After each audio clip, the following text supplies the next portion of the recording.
So, good day to all of you.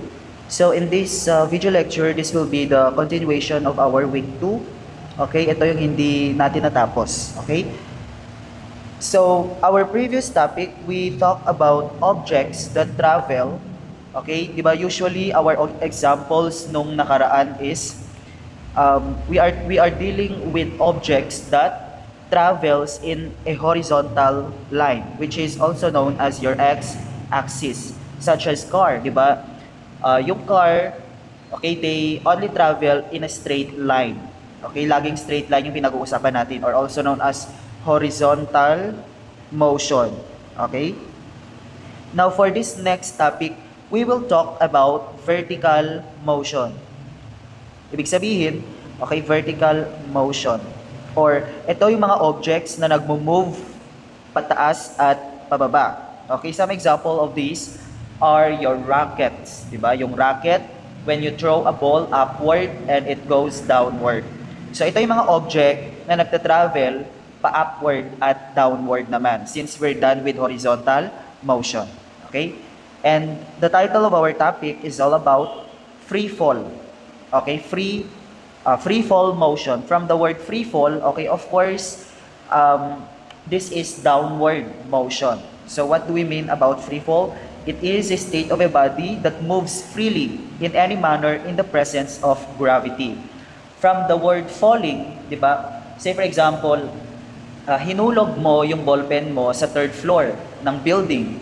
That is affected by the gravity. And the reason why the ballpen will fall to the ground is because of the pull of gravity. Wala namang objects na hinulog mo is papataas siya. Lagi siyang pababa because of the gravity. And we all know that the value of our gravity is 9.8 meter per second squared. Okay, gravity is also known as your acceleration. Kaya siya tinawag na acceleration due to gravity. Okay? So these are the formulas needed, okay, in this particular topic. So, as you can see, yung acceleration or yung A letter natin, napalitan siya ng G. Okay? In our first condition, we have 4 formulas. Okay? Yung mga A or acceleration quantity, it will be changed into small g. Okay? That is your gravity. Okay, yung mga G na nakikita nyo dyan. And we all know, just like what I've said, gravity is equal to 9.8 meter per second squared. So that's the value of our gravity. And at the same time, yung D natin, napalitan siya ng H. So ano tong H? This is what we call your height. Okay, that is height. Which is also measured in meters. Okay, since vertical na yung pinag-usapan, kaya yung D naging height na siya. So these are the formulas for the first condition. So ano nga ba itong condition na sinasabi? Kapag ang object ay nag-start sa taas, tapos nag-fall siya sa baba. So anong motion lang ang involved? That is downward. Okay, downward. Okay, sorry. So this is downward motion. Okay, ang first condition natin, ang motion lang na involved ay downward motion. O, just like what I have mentioned a while ago, when you let the ball fall from the top of the building. So of course, there is only one motion, that is downward motion. So kapag ganyan ang condition, itong formula ang gagamitin. Okay, itong 4 na to. Now, how about our second formula? Okay, we also have our second condition. Our second condition, if there is already an upward, okay, kapag meron na tayong upward and downward motion. Example, ito yung condition. So, when you throw the ball upward, and after that, it will go to the ground, or it will go back to the ground. So as you can see, there is 2 motion involved. We have upward and your downward motion. So if that is the condition of the situation given to you as an example or as in your quiz, then definitely, anong gagamitin? Etong mga formula. apat din ang formula for our second condition. Okay? So, the first thing that you should do is to identify first kung anong condition ang nangyayari sa problem. So, let's have our first example. So, let me read. The time a male bungee jumper is freely falling. Do you know what is bungee jumper? Okay, ganito siya. Have you tried this one? So as you can see, when we say bungee jumper, saan siya nag-start? Sa taas ba or sa baba? So definitely, they came from the top. And then they will fall. Okay? Guided by the rope. So anong motion lang ang involved dyan? Galing siya sa taas at nag-fall siya pababa. So there is only one motion, that is downward. Okay, downward motion. So anong formula or what condition is this? Definitely this is first condition. Okay, this is first condition. So mag-focus lang tayo sa formula under first condition. Yun yung magagamit natin to solve the different problems under this example. Okay, so sabi dito, is freely falling in 1.5 seconds. So, what is our 1.5 seconds? Let's list all the given. Definitely, that is time. So, 1.5 seconds. So, the question for letter A, what is the velocity of the jumper at the end of 1.5 second? Or what is the velocity at 1.5 or after 1.5 second? So, how do we compute for that? So just like what I've said, every object that is freely falling is affected by gravity, and that is 9.8 meter per second squared. So do not forget that to include in your given. So let's answer for letter A. So since we are dealing with first condition, we will focus only for the first condition. Okay? So the question here is velocity. What will be the velocity after 1.5 second? So from the word after, we then conclude that this kind of velocity is final velocity. Okay, so what will be the formula to be used? We have your gravity and we have your time. And the velocity is the unknown. So there are three quantities involved. So what do you think will be the formula? Kung saan available yung tatlong quantities. So we have your VF, definitely, our gravity, and our time. So, kompleto. Which means the first formula will be the formula to be used in solving this problem. Okay, let's solve it. So, ang formula natin ay final velocity is equal to G times T. So, we just multiply the gravity, that is 9.8 meter per second squared, multiplied by the time, that is 1.5 second. So, if we put this in our calculator, 9.8 times 1.5, the final velocity will be 14.7 meter per second. Kasi makakancel na yung isang S dyan and the other one. So that's the answer for letter A. Okay, how about letter B? So the question for letter B is, how far? What do we mean when we say far? Does he fall from the top until it reaches to its specific height? So definitely that is height, no? Just like what I've said. So when we say far, that means we are dealing with height. Okay, so since this is still under first condition, okay, anong formula ang gagamitin natin? Kung saan meron na tayong time, we already have the gravity, we also have the final velocity. Check nyo kung anong formula ang gagamitin, kung saan available itong tatlo na to. At the same time, yung height. So, apat. The time, okay, let me put height here. Kung saan may time ka, may gravity, may final velocity, at may height. Okay. Actually, we can use these two. And at the same time, this one. However, for this last formula, we still need to derive the height here. So, it's either the second and the third formula ang pwede nating magamit. So, for your conveniency, let's use this particular formula. Okay? We have your height, final velocity, and at the same time, your time. So, the formula is h is equal to Vf divided by 2 times time. So, we substitute final velocity, yung na-compute natin, that is 14.7 meter per second. Okay, this should only be meter per second kasi velocity. Divided by 2, and the time it takes na given ay 1.5 second. So, gaano daw kataas yung pinaghulugan ng jumper? So, 14.7 divided by 2 times 1.5.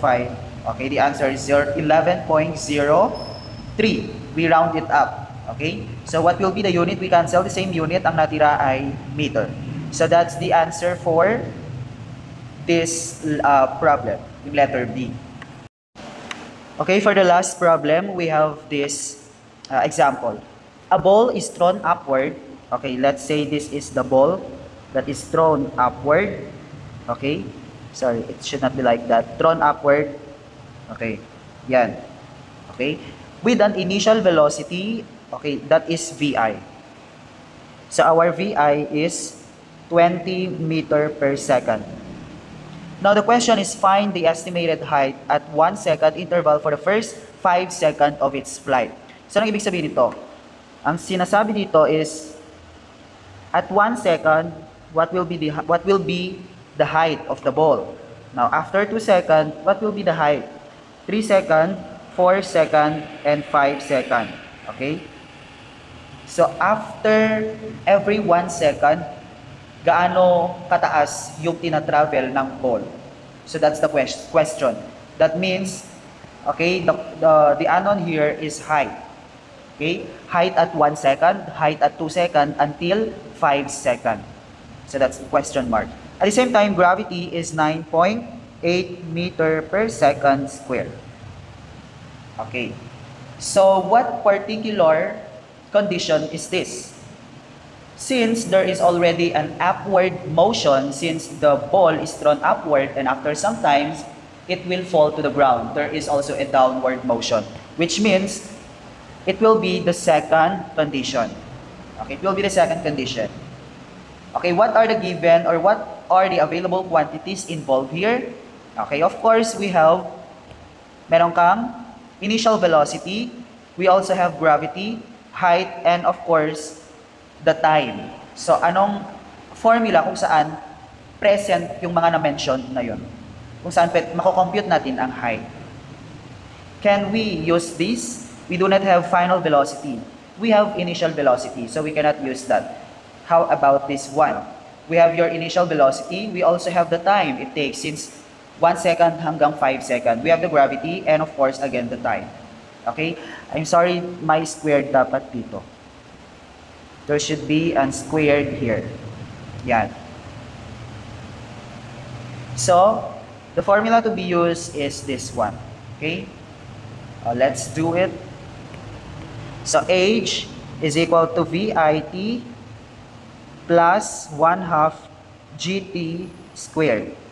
Okay? 1/2 GT squared. So, unahin natin kay height at 1 second. Letter A to. So, we substitute, ano ang VI? 20. And the time, that is 1 second. Plus 1/2. And the gravity is 9.8. And the time again is 1 second squared. So, let me put this in a calculator. So, 20 times 1 plus, okay, 1/2 times 9.8 times 1 second squared.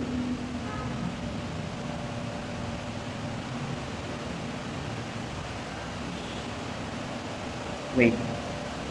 Okay, 20 times 1 plus 1/2, 9.8, and 1 squared.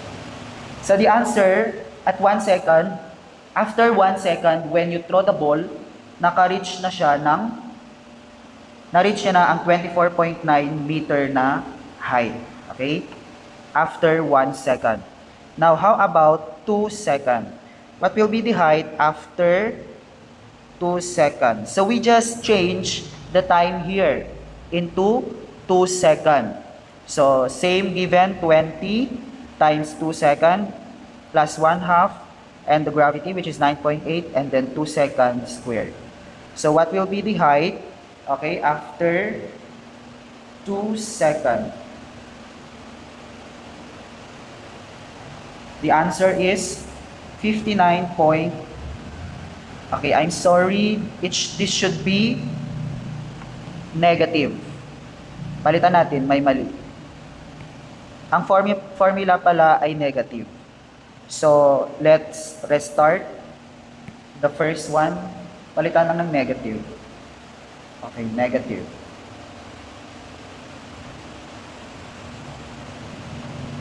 Okay, it should be, the answer here should be 15.1 meter. So after 1 second, ang na-reach na ng ball nung tinapon mo pataas is 15.1 meter.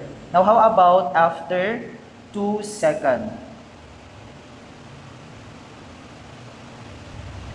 So after 2 seconds, naka-reach na siya ng 20.4 meter.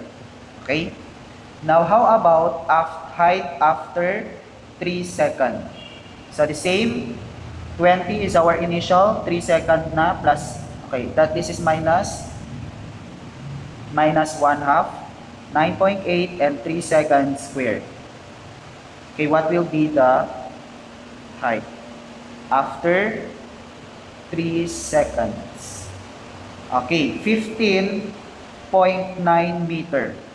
Okay, bakit nag-decrease? Bakit nag-decrease siya after 3 seconds kumpara nung 2 seconds? So what does it imply? So ibig sabihin, kung ito yung ball, at 1 second, tumataas pa lang siya. That is already at 15.1 meter. Now after 2 seconds, tumaas pa rin siya at 20.4 meter. But after 3 seconds, tumataas pa rin ba siya? Okay, as you can see, it decreases. The height decreases, which means at this point, at this time, at 3 seconds, nag-start ng bumaba yung ball. So after 3 seconds, ang height na nito ay 15.9. Okay, nag-start na siyang bumaba. Yung downward motion na natin. Now how about 4 seconds? Okay, letter D, at 4 seconds. So the same age is equal to 20 as its initial velocity. 4 seconds minus 1 half, your 9.8 as your gravity, and then 4 seconds squared. So what will be the answer after 4 seconds? It will be equal to 1.6 meter. So bumaba na siya nung 4 seconds na sabihin natin ito yung ground. Okay, sabihin natin ito na yung 4 seconds, nandito na yung ball. After 4 seconds, yung height na ng ball ay 1.6 meter. Okay. And the last one, how about at 5 seconds? Okay, 5 seconds. So the same, 20 times 5 minus 1 half and 9.8 as your gravity, and at the same time your time squared. Okay. So 5 seconds. Okay, negative 22.5 meter. So bakit negative? Okay. If this is the ground, now after 5 seconds, it is then concluded that the ball is already at the ground. Kapag negative yan, kumbaga ang ibig sabihin nito tumagos na siya. But since hindi naman yun possible, we then conclude that at 5 seconds, bumalik na yung ball sa ground. Okay? So that's the end of our discussion for week 3.